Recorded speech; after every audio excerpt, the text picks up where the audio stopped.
السلام عليكم ورحمة الله وبركاته أقارتين شرفت له كحرن كنال كينا برف إنجليش وحدي الله الله يعني وزكريا محمد عشر كيني مانتا وعشر كيني أفراد قيبتي سكوبات أو ويل أن دحدك قصي جرنو برشادة بقولك أوراهيو أو استعمالنو سيدا جوكتدا إن انتين عشر كان قد قلين فضلا هدا نقو عصبتهاي سبسكرايب شير لايك سأنا نقطة دير قلين أدنا دوغا فايدو مقالة دي عشر دان سو قد بنو سيدو كلها إلاوين كمبلالكين أفراتيد se uu kusoo gaaraan muuqaalkan soo gelin ama u noqotid qofka ugu horeeya ee daawada muuqaalkaas mahadsanid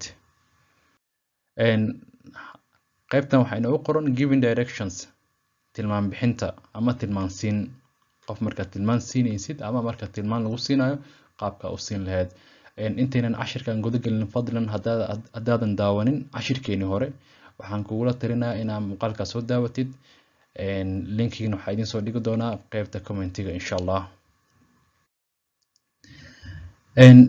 qaabka qofka tilmaanta uu weydiinayo waxay ku xiran tahay halka uu socdo qofkaas halka uu socdo ay ku xiran tahay laakiin halkan waan waxa idin kugu soo bandhigaa insha allah si qaabo tusaalooyin ah oo hadhow meelaha waxyaabaha qaar goobaha aan gegeliyay si hadhow ugu bedelatid goobta adiga u socotid ama meesha u socotid ilaan kulli goobaha oo dhan halkan ku soo wada bandhigi karno insha allah saddexna halkan waan ku haysanaa qaybo kale ka duwanna muuqaalkeena qaybihiisa kale aan ku arki doonaa hadduu la idmo halkan waxaan ku haysanaa saddex tusaale a b c aan kula qaybiyo saddexdaas qaybood waa goobo markaan qof weydiinayno markii qofna tilmaan kuma siin karo haddaadan weydiinin halka u socotid afahansantiin amalena a waxayna leedahay where is the bank where is the bank where is the bank marka meesha waa bangiga bank waa bangiga waa xagee bangiga waa xagee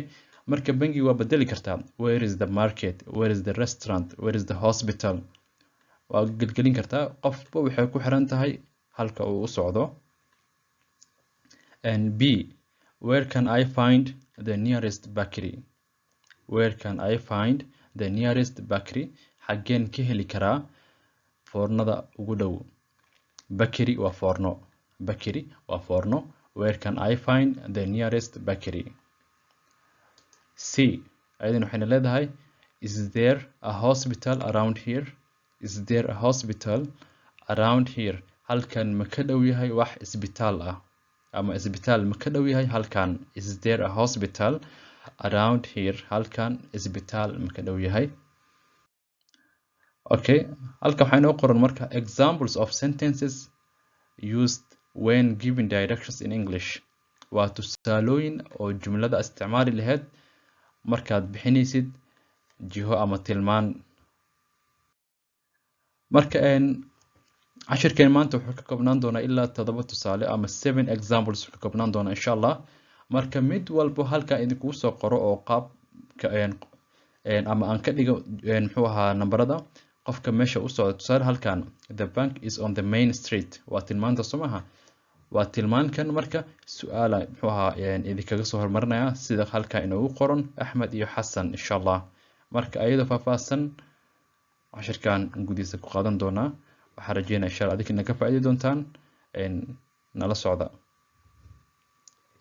haddaan ku bilaabo marka midda koobaad waxay leedahay the bank is on the main street the bank is on the main street bangigu wuxuu ku yaalaa wadada weyn bangigu wuxuu ku yaalaa wadada weyn the bank is on the main street marka intaan kaliya kuma fahmi kartid kaliya waxa u baahan tahay tusaale yar ama hal tusaaladan ku tuso waxaan rajeynayaa insha Allah ma aad ugu kalsoonahay inaad isticmaali doontid jumladan marka u baahan tahay ama meel ama bangi wuxuu noqdo ama wuxuu doon ha noqdo in lagu tilmaamo marka bank waa bedeli kartaa the hospital is on the main street the market is on the main street the mall is on the main street waa sidaas un bank bis goobaha waa bedeli kartaa jumlada sideeda kale si qoranta u isticmaalaysaa halkan waxaynu waxaan ku haysanaa Axmed iyo Xasan Axmeda mar walba wuxuu ahaanayaa qofka tilmaanta weydiinayo Xasan wuxuu ahaanayaa qofka tilmaanta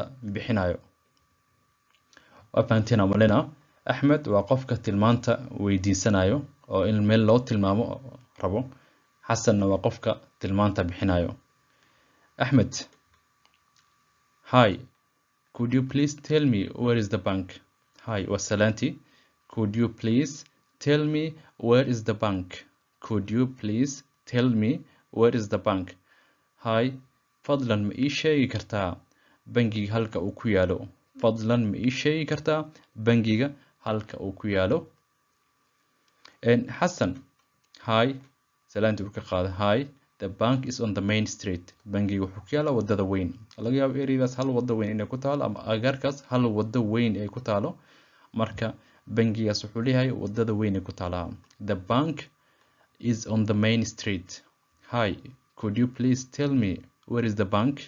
Hi, the bank is on the main street. Bangiga wuxuu ku yaalaa wadada weyn. Waa fahantiina rajeynayaa. qaybtii labaad u gudbina. ayadina waxayna leedahay marka waa halkan qalinkan kore waa jaalaha qaabka ay jumlada ay u qoran tahay, kanna waa af Soomaali ahaan jumladaas fasiraadeedii. The hospital is around the corner. The hospital is around the corner. Isbitaalka wuxuu ku yaalaa koornada ama wadada dhinaceeda, wadada luuqeeda. Wadada luuqeeda. Tusaale hadda idin tuso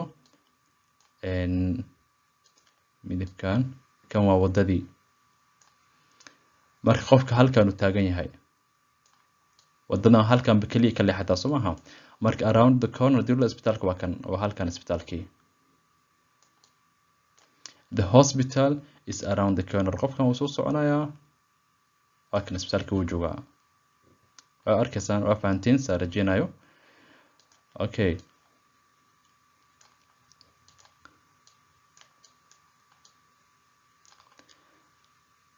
okay, the hospital is around the corner. isbitaalka wuxuu ku yaalaa luuqa ama jiradka ama leexadka ku yaalaa isbitaalka. leexadka ama jiradka ama luuqa hadba saa u taqaanid. tusaale marka halkan Axmed, hi, where is the hospital? Axmed marka wuxuu doonayaa isbitaalka in loo tilmaamo. Hi, where is the hospital? Hi, waa ku salaamay ama salaantii waa hi. isbitaalka waa xagee? isbitaalka waa xagee? Xasan wuxuu leeyahay hi, salaantii uu ka qaaday. The hospital is around the corner. isbitaalka wuxuu ku yaalaa luuqa ama isbitaalka wuxuu ku yaalaa leexadka ama jiirada ama wadada meesha ka leexanayso isbitaalka ku yaalaa. qofba sida uu yaqaano luuq ahaan ama corner wadada meesha ka laabanto. midda saddexaad, number 3, the school is between the park and the bank. The school is between the park and the bank. iskuulka wuxuu u dhexeeyaa baarkinka iyo bangiga. iskuulka wuxuu u dhexeeyaa baarkinka iyo bangiga. iskoolka ama dugsiga wuxuu u dhexeeyaa baarkinka iyo bangiga. Axmed marka Axmed mar walba waan ku celinayaa waa qofka su'aasha weydiinaya oo tilmaanta u baahan in la siiyo. qofka tilmaanta u baahan in la siiyo waa Axmed. waa fahanteen ama ila socoteen waa ila socotaan saa rajeynayo. Axmed, hi, waa salaantii. hi, qof islaan su'aal isaga weydiin kartid. hi marka la waa inaad salaantaa soo kugu sheego jawaabta. hadda qof muslim la hadlay assalaamu calaykum, is there a school around here? assalaamu calaykum, is there a school around here? marka inta badan marka muxuu ahaa ereygan waa isticmaali kartaa qofba qofku salaamay ku xiran tahay. hi, is there a school around here? waa ku salaamay, agagaarkan wax iskuul ah ma ku yaalaa ama wax dugsi ah agagaarkani ma ku yaalaa? hi, is there a school around here? agagaarkani wax iskuul ah ma ku yaalaa? xasan wuxuu ku jawaabayaa marka hi uu ka qaadayaa ilaan waa la salaamay markii horeba. yes, there is a school between the park and the bank. ha, waxaa jiro iskuul ku yaalo bangiga iyo parkinka inta u dhaxaysa iskuul ku yaala jiro. hi, there is a school. hi, there is a school between the park and the bank. iskuulka wuxuu u dhaxeeyaa ama wuxuu ku yaalaa parkinka iyo bangiga inta u dhaxaysa ayuu iskuulka ku yaalaa. hi, is there a school around here? hi, yes, there is a school between the park and the bank. hi, is there a school around here? hi, agaarkani wax iskuul ku yaalaa. hi, yes, there is a school between the park and the bank. ha, iskuul ayaa ku yaalo inta u dhaxaysa bangiga iyo parkinka. number 4, waa idina weli tilmaantii qof markaa tilmaansiinaysid. Cross the road, you will see the restaurant on your left side. Cross the road, you will see the restaurant on your left side. jumlada waxayna leedahay wadada gooy ama jidka gooy ama jar ama dhanka kale uga gudub. wadada gooy, maqaayada waxaad ka arki doontaa dhankaaga bidix. wadada markaa gooysid, maqaayada waxaad ka arki doontaa dhankaaga bidix. wadada waa hortaadii, hore u jartay, dhankaaga bidix maqaayada waa ka arki doontaa. tusaale marka example, Axmed waa qof ka hadlaya. Hi, ilan waa ku celinaa mar walba qof markaa su'aal weydiinaysid waxaa u baahan tahay inaad salaantid. waa xoogaa si ixtiraam ah qurux badan qofka inaad salaantid. Hi, how do I get to the restaurant? sideen ku heli karaa maqaayada? sideen ku heli karaa maqaayada? Hi, how do I get to the restaurant? Hi, sideen ku heli karaa maqaayada? Xasan waa markabka jawaabtan number 4 kor inoogu qoran bixinayo. Hi, salaantii ka qaaday Axmed. kadib wuxuu leeyahay cross the road, wadada gooy, you will see the restaurant on your left side. wadada gooy waxaa arki doontaa maqaayada, maqaayada waxaa ka arki doontaa dhankaaga bidix. markaad toos u socotid laamiga hore u jartid, dhankaaga bidix maqaayada ka arki doontaa. Axmed, hi, how do I get to the restaurant? Xasan, hi, cross the road, you will see the restaurant on your left side. Axmed wuxuu weydiiyey maqaayada halkuu ka heli karo. Xasan wuxuu ku jawaabay ama tilmaanta uu siiyey waxay noqotay wadada hore u jar ama wadada hortaad ka muuqata jar, dhankaaga bidix ee maqaayada kaaga soo bixi doontaa. waa fahanteen amalena waa isla soconaa si fiican. waxaan maraynaa mid shanaad. Could you direct me to the bus stop? Could you direct me to the bus stop? ma ii tilmaami kartaa bosteejada baska? ma ii tilmaami kartaa bosteejada baska?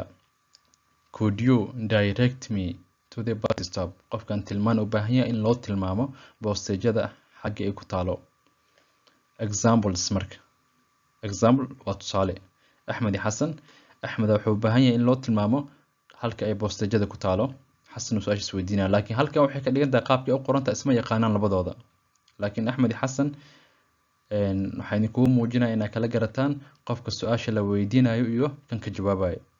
Axmed wuxuu leeyahay, hi, could you direct me to the bus stop?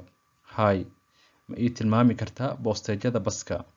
Could you direct me to the bus stop? ma ii tilmaami kartaa bosteejada baska? Xasan marka jawaabta qaadanayo wuxuu leeyahay, take the first or second road on the left right side. First waa koobaad, second waa labaad, left waa bidix, right waa midig. laba qaybood oo u dhihi kartaa. Take the first road on the left side. qaado wadada dhanka ama raac wadada dhanka bidix ka xigta. wadada koobaad ee dhanka bidix ka xigta. First waa koobaad, second labaad, left waa bidix, right waa midig. marka first iyo left israacsinina. Take the first road on the left side. qaado wadada koobaad ee dhanka bidix ama raac wadada koobaad ee dhanka bidix. waa tusaale marka la idin tusaayadana wadada waa tan. halkan wada ka baxdo, sorry, left hand dheheen. okay, left waa dhankan, bidix waa labadan. okay, marka qofkan halkan uu taagan yahay, xalla wadadan raac, kadib waxaa ka leexataa wadada koobaad ee dhanka bidix. wadada koobaad somahan dhanka bidix waa tan. tanna wadada labaad ee dhanka bidix.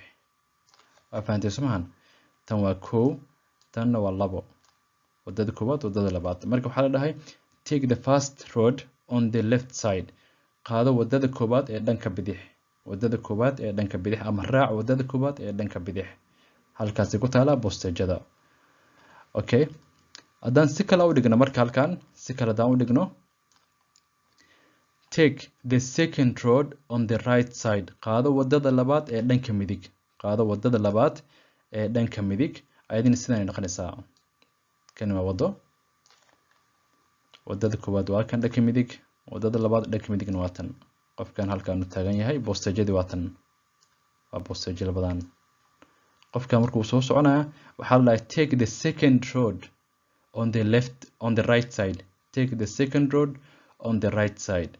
Second road waa tan marka wadada labaad ee dhanka midig. Tan waa wadada koobaad, tanna wadada labaad. Wadada koobaad ma lama dhihin, waxaa la take the second road on the left side or on the right side. Marka waxaan waa kala gadgadin kartaa, left waa midig, right waa bidix. Wadada koobaad ee midig, wadada labaad ee midig. Wadada koobaad ee bidix, wadada labaad oo bidix. Waa fahanteen umaleynaa. waa tilmaanta markii qaabka uu tilmaami lahayd qofka wadada uu ka leexan lahaa marka jihadaas aad siinaysid. Okay, mid lixaad. Do you know any pharmacy around here? Do you know any pharmacy around here? Ma ka taqaanaa wax farmashiye agagaarkan? Ma taqaanaa wax farmashiye oo agagaarkan ku yaalo? Ma taqaanaa? Do you know? Ma taqaanaa any pharmacy wax farmashiye ah around here agagaarkan? ma taqaanaa wax farmashi ah oo ka dhow agagaarkan? Marka Axmed su'aashan Axmed askale maadaama cashirkeena oo quseeyo tilmaan iyo muxuu ahaa jiha bixin.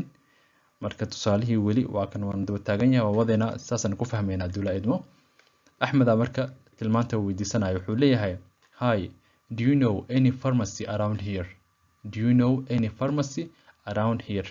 ma taqaanaa wax farmashi oo ka dhow agagaarkan? ma taqaanaa wax farmashi oo ka dhow agagaarkan? Xasan wuxuu ku jawaabay yes, there is one across the street next to the library. Yes, there is one across the street next to the library. Mida ku yaalo wadada dhankeeda kale oo ku dhagan maktabada. Ha, farmashi mid ayaa ku yaalo wadada dhankeeda kale oo ku dhagan maktabada. Hi, do you know any pharmacy around here? Yes, there is one across the street next to the library. oo ku dhag yes, waxaa jira farmashi ku dhagan ama dhanka kale dhinaca ka xigo maktabada. Tanna tusaalahan ayadina sidan ay noqonaysaa. Halkan wado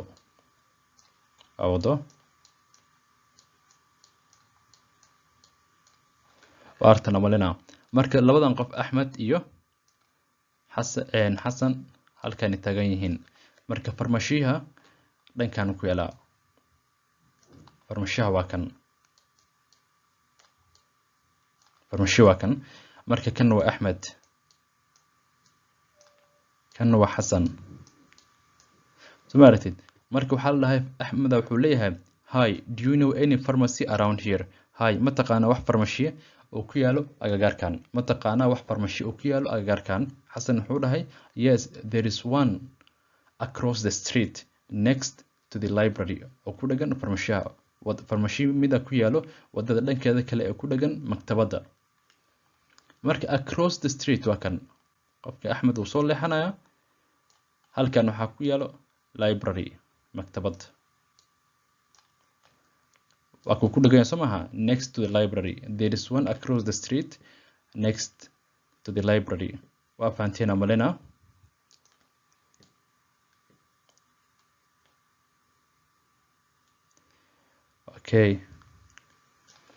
Okay. Hi, do you know any pharmacy around here? Xasan wuxuu ku jawaabay yes, there is one across the street next to the library. Ha, mid ayaa ku yaalo wadada dhankeeda kale oo ku dhagan maktabada. waa fahanteen sarajina insha Allah tilmaanta aan bixiyay waa tilmaan qurux badan oo aad wax uga fahmaysaan.